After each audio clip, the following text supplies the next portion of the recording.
नमस्कार, बहुत स्वागत है आप सभी का खबरों के सफर में। मैं हूं आपके साथ ज्योति यादव। तो इस वक्त हम 4 बड़ी खबर पे चर्चा करेंगे। आपको बताते चले कि पहली खबर है जो सीएम शिवराज सिंह ने विपक्षी पार्टियों की तुलना जानवरों से कर दी है, और वही दूसरी खबर पे हम चर्चा करेंगे जो मणिपुर में लगातार हिंसा हो रही है और हिंसाएं रुकने का नाम नहीं ले रही। वही हम तीसरी खबर पर चर्चा करेंगे जो गृह मंत्री अमित शाह का श्रीनगर में दौरा है। वहीं हम चौथी खबर पर चर्चा करेंगे जो कांग्रेस में ही सचिन पायलट और गहलोत में जो लगातार आरोप प्रत्यारोप का दौर जारी है। तो ये 4 बड़ी खबरें हैं इस वक्त की जिस पर हम चर्चा करेंगे।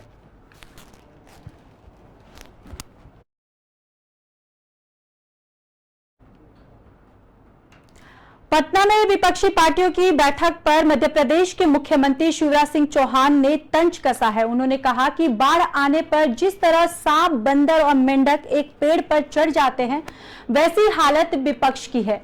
उन्होंने ये भी कहा कि पटना में सारे विपक्षी इकट्ठा हुए हैं और वहां भी विपक्षी एकता नहीं बल्कि उनका मुख्य मुद्दा राहुल गांधी की शादी रही। पटना में शुक्रवार को 15 से अधिक विपक्षी पार्टियों के नेताओं ने बैठक की। मुख्य मुद्दा था अगले साल होने वाले लोकसभा चुनाव में बीजेपी के खिलाफ संयुक्त रणनीति बनाकर चुनाव लड़ना। इस मीटिंग के बाद सभी नेताओं ने ज्वाइंट प्रेस कॉन्फ्रेंस भी की है और इसमें राजद नेता राहुल प्रसाद यादव ने राहुल की शादी का मुद्दा उठाया था। इस पर भी शिवराज सिंह ने तंज कसा है। उन्होंने कहा कि बैठक के बाहर लालू यादव जी बता रहे हैं कि तुम्हारी मम्मी बहुत शिकायत कर रही हैं कि तुम शादी नहीं कर रहे हो, तुम शादी कर लो और दूल्हा बन जाओ, बारात में हम सब आएंगे। बाकी वह दूल्हा कौन है, बारात कौन है, इसका तो ठिकाना नहीं है।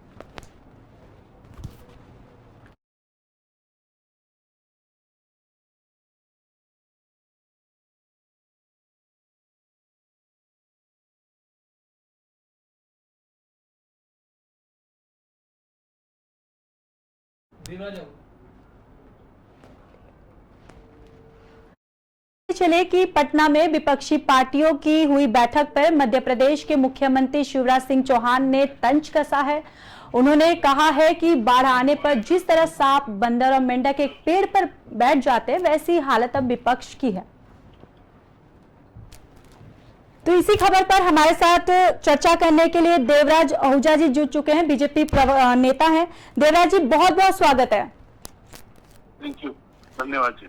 देवराज जी, जिस तरीके से शिवराज सिंह चौहान ने ये जो बयान दिया है, जो विपक्षी पार्टियों की तुलना उन्होंने जानवरों से कर दी है, क्योंकि देखा जाए तो शिवराज सिंह चौहान जो उम्रदराज एक नेता है, उनकी ये जो भाषा शैली क्या दर्शाती है? देखिए, उन्होंने कोई इस तरह का, हालांकि मेरे संज्ञान में नहीं है, लेकिन अगर इस तरह एग्जाम्पल दिया उन्होंने जो मैंने अपना पढ़ा भी है कि मतलब बाढ़ जैसे आती है तो उसमें सामने इकट्ठे हो जाते हैं या पेड़ पे चढ़ जाते हैं, तो ये तो आमतौर पे अपना भाषा में विपक्ष को थोड़ी कहा है, उन्होंने ही कहा है। बाकी लेकिन इसमें तो कोई शक भी नहीं है कि विपक्ष जो है, जिनकी कोई आइडियोलॉजी नहीं है। मुझे आप बताइए, बाला साहब ठाकरे जी का एक बयान मुझे याद आता है, कहा था कि जो भी पार्टी कांग्रेस से मिले खत्म हो जाएगी। तो खत्म हो गए, उद्धव ठाकरे खत्म हो गए हैं, ठीक है। यही केजरीवाल जो है कांग्रेस को जो है जी भर के गालियां देते हुए सबको अरेस्ट कराऊंगा, राहुल गांधी चोर है, सोनिया गांधी चोर है, आयु उनसे वो एक्सपेक्ट करेंगे ऑर्डिनेंस में साथ दें, विपक्ष साथ दे। यही अपना जो नीतीश कुमार जो है, लालू प्रसाद यादव जिनकी बेटी का नाम अपना मीसा है, आपको याद होना चाहिए 1975 में इंदिरा गांधी ने आबाद का लगाया था, तो उस समय इनकी बेटी थी मीसा, तो उसका नाम मीसा रखा गया था, ठीक है। तो ये सारे एग्जाम्पल जिनकी कोई आइडियोलॉजी नहीं है, जिनके आपस में इतने मनमुटाव रहे, इतना सब कुछ, आज विपक्ष यही हो रहा है। मुझे तो लगता नहीं यही हो रहा है, इनके सबके आइडियोलॉजी। अब पीडीपी कह रही है, फारूकुल्ला कह रहे हैं 370 हटाओगे तब हमारे साथ आओ, केजरीवाल कह रही है करोगे, अभी प्रधानमंत्री के लिए लड़ेंगे। तो है तो ये सामने वाले की लड़ाई, तो एग्जाम्पल में कहा ही जाता है। उन्होंने कहा है शिवराज जी ने, मेरे को तुमको खैर अपना जो बयान जो मेरी नॉलेज में नहीं है, जो उन्होंने कहा है तो इसमें कोई गलत भी नहीं है। जिनकी कोई आइडियोलॉजी नहीं होती, अब मान लो सांप और नेवले अगर एक ही प्लेट में खाना खाने लगेंगे तो ये तो पॉसिबल नहीं है ना, आइडियोलॉजी नहीं है। तो एक तरह से उनका एग्जाम्पल है कहने का, कोई ये नहीं कि उन्होंने विपक्ष को नहीं कहा, विपक्ष के लिए उन्होंने एग्जाम्पल दिया है जी। लेकिन देवराज जी, क्या राजनीति का जो स्तर है इतना गिर चुका है कि जो इस तरह की जो भाषा है उसको भी जस्टिफाई कैसे कर सकते हैं? देखिए, मैं कोई जस्टिफाई नहीं कर रहा, लेकिन आप इससे पूर्व में अगर कांग्रेस के ध्यान देखोगे जी, ठीक है, हमारे आदरणीय प्रधानमंत्री के लिए, जिनके लिए पूरा जो है पूरा विश्व खड़ा होता है, कोई उनके पैर छू रहा है, कोई उनके ऑटोग्राफ मांग रहा है, कोई इनसे सेल्फी ले रहा है, और सुप्रीम जो मतलब सर्वोच्च अपना नेता है जो विश्व के, बाइडेन अमेरिका जैसे, तो उनके बारे में कहता ना कि रावण है ये क्या क्या कहा है कांग्रेस ने। आपने सुना है ना, उत्तराखंड में सीबीआई की ग्रीन चिट मिलने के बाद आज प्रधानमंत्री आपका जो है अमेरिका में जा रहा, तो इसमें भारत का सम्मान बढ़ रहा है। एक विपक्ष वो भी राजी नहीं हो रहा। ये तो वही महत्व हुआ है ना नरेंद्र मोदी जिनको वीजा नहीं देते थे। अरे क्या दिखाना चाह रहे हो तुम? अपना माँ बेटा भी तो अपना बेल पे आया हो, तो अब ये बातें थोड़ी करने की होती है। तो देश के सम्मान की ज्यादा बात है, देश का सम्मान नहीं गिराना चाहिए, विपक्ष को विपक्ष का काम करना चाहिए। जहाँ हम लोग अपना गलत है, मैं पार्लियामेंट में अपने बात रखने का अधिकार है तो बात करे, कौन मना कर रहे हैं इनको। लेकिन इस तरह की बिना आइडियोलॉजी के विपक्ष का होना, ये तो पूरा विश्व देख रहा है, पूरा भारत देख रहा है, और आने वाली समय में कोई इनको जो है घास नहीं डालने वाला। जी। या फिर वही मैं ये जानना चाहूंगी कि क्या बीजेपी को ये जो लगातार विपक्षी पार्टियां हैं जो मीटिंग कर रही हैं, जो बैठकें कर रही हैं लोकसभा चुनाव जो आने वाले हैं उसको लेकर, क्या बीजेपी को कहीं ना कहीं डर है? क्या इस डर की वजह से ये ऐसी भाषाएं यूज हो रही हैं? बीजेपी या आदरणीय मोदी जी को कोई डर नहीं किसी से। हमारा काम है 140 करोड़ जो लोगों का सोचना, देश के सम्मान के लिए कार्य करना, राष्ट्र हित में काम करना, भारत को विकसित राष्ट्र किस तरह से बनाना है, हमारी डिफेंस फोर्सेस इस तरह मजबूत होंगी, गरीब आदमी वंचित आदमी कितना खाना खाएगा, हम लोग ये काम करते हैं। हमें ये नहीं मतलब विपक्ष क्या कर रहा है। जैसे मैंने कहा उनकी आइडियोलॉजी नहीं अपना मिलते रहे वो, तो मैंने कहा हमें कोई फर्क नहीं पड़ने वाला। जब देखिए हमारा किसी का होमवर्क पूरा होता है ना, उसको एग्जाम में कुछ जो पूछने की सोचने की जरूरत नहीं होती, वो लिखता वो काम करता है, अपनी लंबी लाइन खींचता है। तो आदरणीय मोदी जी ने हमारी भाजपा की जो आइडियोलॉजी है, विचारधारा देश के लिए है, राष्ट्र के सम्मान के लिए है, हमारा राष्ट्र मजबूत है, तो हम ये काम कर रहे हैं। हमें कोई आपत्ति नहीं है, मतलब विपक्ष 100 बार मिले 1000 बार मिले, हमें क्या फर्क पड़ता है, हम अपना काम कर रहे हैं। जी देवराज जी, बहुत बहुत धन्यवाद अपना कीमती वक्त हमें देने के लिए। Thank you. तो आपको बताते चले कि पटना में विपक्षी पार्टियों की हुई बैठक पर मध्य प्रदेश के मुख्यमंत्री शिवराज सिंह चौहान ने तंज कसा है और उन्होंने सारे जो विपक्षी पार्टियां हैं उसकी तुलना उन्होंने जानवरों से कर दी है। वहीं आपको बताते चले कि उन्होंने कहा है कि सारी विपक्षी पार्टियां इकट्ठा हुए हैं और वहां भी विपक्ष जो है एकता नहीं है, बल्कि उनके मुख्य मुद्दा राहुल गांधी की शादी रही है।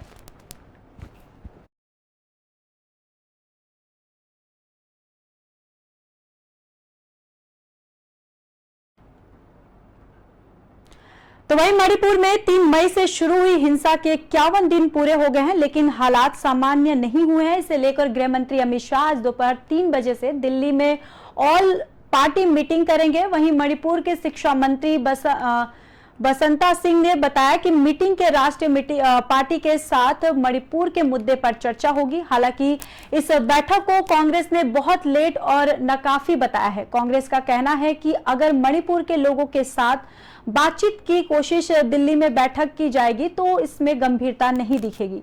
वहीं राहुल गांधी ने इस बैठक पर सवाल उठाए हैं। उन्होंने ट्वीट कर कहा है कि बैठक ऐसे समय में हो रही है जब पीएम मोदी अमेरिका की यात्रा पर हैं और इससे पता चलता है कि यह बैठक पीएम के लिए महत्वपूर्ण नहीं है। कांग्रेस नेता जयराम रमेश ने कहा था कि ऑल पार्टी मीटिंग इम्फाल में होनी चाहिए। इस पर मणिपुर के शिक्षा मंत्री बसंता सिंह ने कहा है कि जयराम रमेश को पता नहीं है कि पिछले महीने इम्फाल में एक ऑल पार्टी मीटिंग हो चुकी है।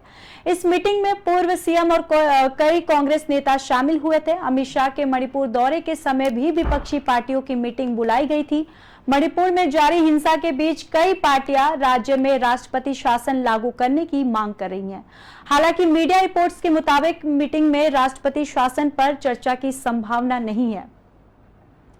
वहीं असम सीएम हेमंत बिस्वा शर्मा की अमित शाह से मीटिंग के बाद यह फैसला लिया गया है। तो मणिपुर हिंसा पर दिल्ली में ऑल पार्टी मीटिंग होगी। आपको बताते चले कि इस मीटिंग को लेकर राहुल ने तंज कसते हुए कहा है कि ये मीटिंग तब हो रही है जब पीएम यहां पर है नहीं, वो अमेरिका दौरे पर है। पीएम नरेंद्र मोदी के लिए ये मीटिंग। तो आपको बताते चले कि मणिपुर में 3 मई से शुरू हुई हिंसा के 51 दिन पूरे हो गए हैं, लेकिन हालात सामान्य नहीं हुए। इसे लेकर गृह मंत्री अमित शाह दोपहर 3 बजे से दिल्ली में ऑल पार्टी मीटिंग करेंगे। वहीं मणिपुर के शिक्षा मंत्री बसंता सिंह ने बताया कि मीटिंग में राष्ट्रीय पार्टी के साथ मणिपुर के मुद्दे पर भी चर्चा होगी। हालांकि इस बैठक को कांग्रेस ने बहुत लेट और नाकाफी बताया है। कांग्रेस का कहना है कि अगर मणिपुर के लोगों के साथ बातचीत की कोशिश दिल्ली में बैठकर की जाए तो इसमें गंभीरता नहीं दिखेगी। वहीं राहुल गांधी ने इस बैठक पर सवाल उठाए हैं। उन्होंने ट्वीट कर कहा है कि बैठक ऐसे समय में हो रही है जब पीएम मोदी अमेरिका की यात्रा पर है और इसे से पता चलता है कि ये बैठक पीएम के लिए महत्वपूर्ण नहीं है। कांग्रेस नेता जयराम रमेश ने भी कहा था कि ऑल पार्टी मीटिंग इंफाल में होनी चाहिए और इस पर मणिपुर के शिक्षा मंत्री बसंता सिंह ने कहा कि जयराम रमेश को पता नहीं है कि पिछले महीने इंफाल में एक ऑल पार्टी मीटिंग हो चुकी है और इस मीटिंग में पूर्व सीएम और कई कांग्रेस नेता भी शामिल हुए थे। वहीं अमित शाह के मणिपुर दौरे के समय भी विपक्षी पार्टियों की मीटिंग बुलाई गई थी। मणिपुर में जारी हिंसा के बीच कई पार्टियां राज्य में राष्ट्रपति शासन लागू करने की मांग कर रही हैं। हालांकि मीडिया रिपोर्ट्स के मुताबिक मीटिंग में राष्ट्रपति शासन पर चर्चा की संभावना नहीं है। असम में जो सीएम हेमंत बिस्वा शर्मा की अमित शाह से मीटिंग के बाद यह फैसला लिया गया है।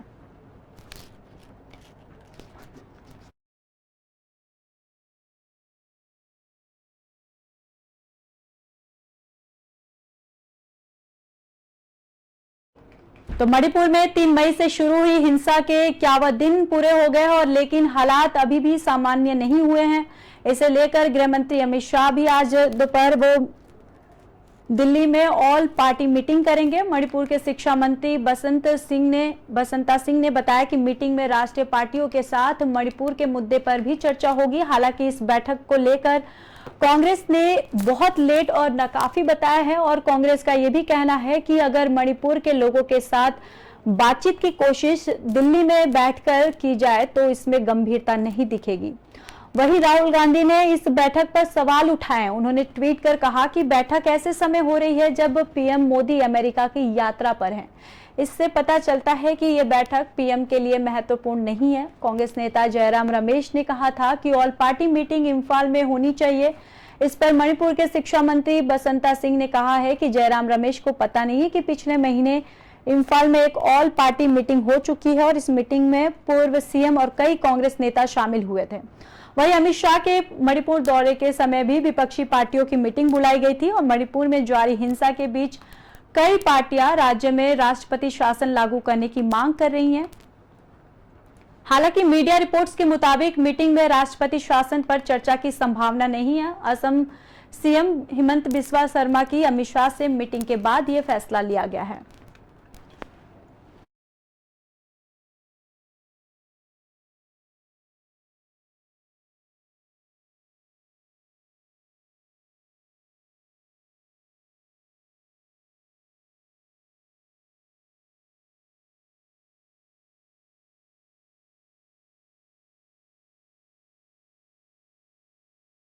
तो आपको बताते चले कि मणिपुर में जो है 3 मई से वहां पर शुरू हुई हिंसा के 51 दिन पूरे हो गए हैं, लेकिन हालात सामान्य नहीं हुए। इसे लेकर गृह मंत्री अमित शाह आज दिल्ली में ऑल पार्टी मीटिंग करेंगे। वहीं मणिपुर के शिक्षा मंत्री बसंता सिंह ने बताया कि मीटिंग में राष्ट्रीय पार्टियों के साथ मणिपुर के कई मुद्दे पर चर्चा होगी। हालांकि इस बैठक को लेकर कांग्रेस ने आरोप लगाया और कहा है कि ये बैठक बहुत लेट और नाकाफी बताया।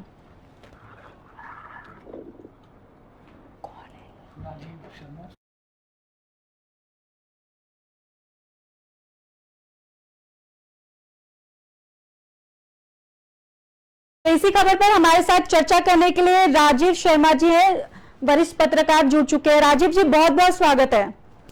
जी बताइए। राजीव जी, जिस तरीके से मणिपुर में लगातार हिंसाएं हो रही हैं और 51 दिन से ऊपर हो गया है तो भी ये हिंसा रुकने का नाम नहीं ले रही है, जिसे लेकर आज बैठक भी की गई और इस बैठक को कांग्रेस आरोप लगा रही है कि ये बैठक दिल्ली में नहीं मणिपुर में होना चाहिए। इसको किस तरीके से देखते हैं आप? देखिए, बैठक कहाँ होनी चाहिए कहाँ नहीं होनी चाहिए ये महत्वपूर्ण नहीं है। महत्वपूर्ण ये है कि हिंसा रुकनी चाहिए। निर्दोष लोग हिंसा में मारे जा रहे हैं, उनकी मौतें बंद होनी चाहिए।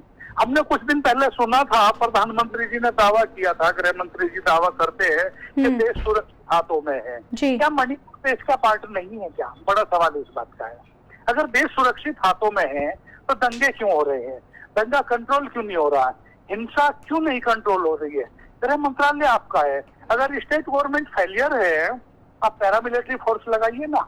आप सेंट्रल की फोर्स लगाइए ना, आप अर्धसैनिक बल लगाइए ना।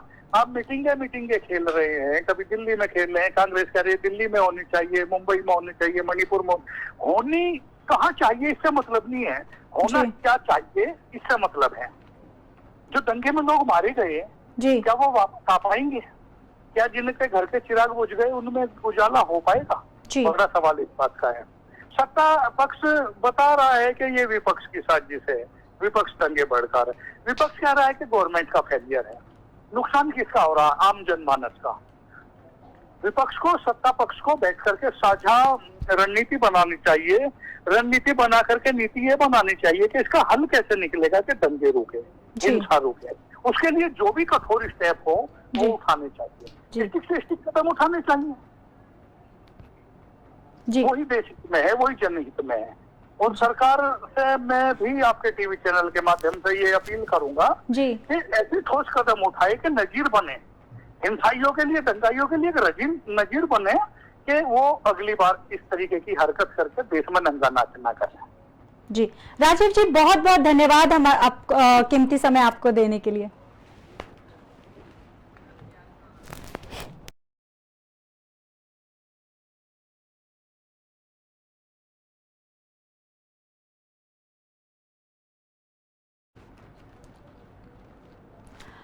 तो वहीं आपको बताते चले कि अमरनाथ यात्रा शुरू होने से पहले गृह मंत्री अमित शाह ने शनिवार को बालटाल इलाके का दौरा किया। उन्होंने मौके पर मौजूद अधिकारियों को यात्रा शुरू होने से पहले सभी कार्य प्राथमिकता के साथ पूरा करवाने के निर्देश दिए हैं।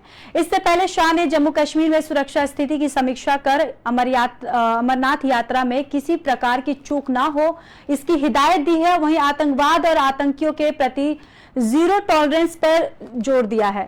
बैठक के बाद शाह ने ट्वीट किया कि श्रीनगर में व्यापक सुरक्षा समीक्षा की गई। एजेंसियों को सुरक्षा सुनिश्चित करने के लिए बहुआयामी दृष्टिकोण अपनाते हुए देखकर खुशी हुई है। जम्मू कश्मीर में निरंतर शांति और स्थिरता पीएम नरेंद्र मोदी द्वारा निर्धारित प्रमुख लक्ष्यों में से एक है। बैठक में उपराज्यपाल मनोज सिन्हा, गृह सचिव अजय भल्ला, तपन डेका समेत खुफिया और प्रशासनिक विभाग के अधिकारी मौजूद रहे। बैठक में अधिकारियों ने अमरनाथ यात्रा की अब तक की तैयारियों और सुरक्षा इंतजामात के बारे में जानकारी दी। वहीं अंतर्राष्ट्रीय सीमा के साथ साथ नियंत्रण रेखा पर स्थिति से अवगत भी करवाया है।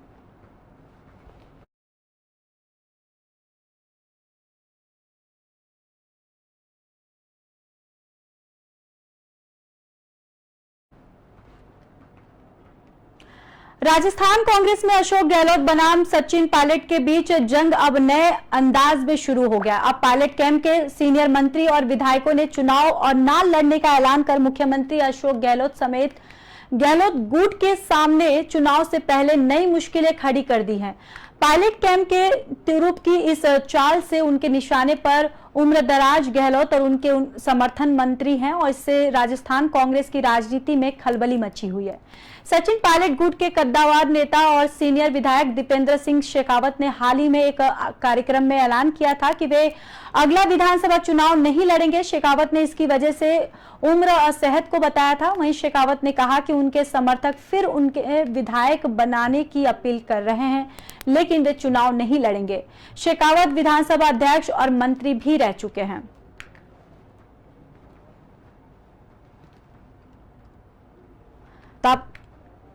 तो आपको बताते चले कि गहलोत के खिलाफ राजस्थान कांग्रेस में अशोक गहलोत बनाम सचिन पायलट के बीच अब जंग नए अंदाज में शुरू हो गया है। अब पायलट कैंप के सीनियर मंत्री और विधायकों के जो चुनाव न लड़ने का ऐलान कर मुख्यमंत्री अशोक गहलोत समेत गहलोत गुट के सामने चुनाव से पहले नई मुश्किलें खड़ी कर दी हैं। वहीं पायलट कैंप की तुरुप की इस चाल से उनके निशाने पर उम्रदराज गहलोत और उनके समर्थक मंत्री हैं। इससे राजस्थान कांग्रेस की राजनीति में खलबली मची है। वहीं सचिन पायलट गुट के कद्दावर नेता और सीनियर विधायक दीपेंद्र सिंह शेखावत ने हाल ही में एक कार्यक्रम में ऐलान किया है कि वे अगला विधानसभा चुनाव नहीं लड़ेंगे। शेखावत ने इसकी वजह से अपनी उम्र सेहत को बताया। वहीं शेखावत ने कहा कि उनके समर्थक फिर उन्हें विधायक बनाने की अपील कर रहे हैं, लेकिन वे चुनाव नहीं लड़ेंगे। साथ ही साथ आपको बताते चले कि शेखावत विधानसभा अध्यक्ष और मंत्री भी रह चुके हैं।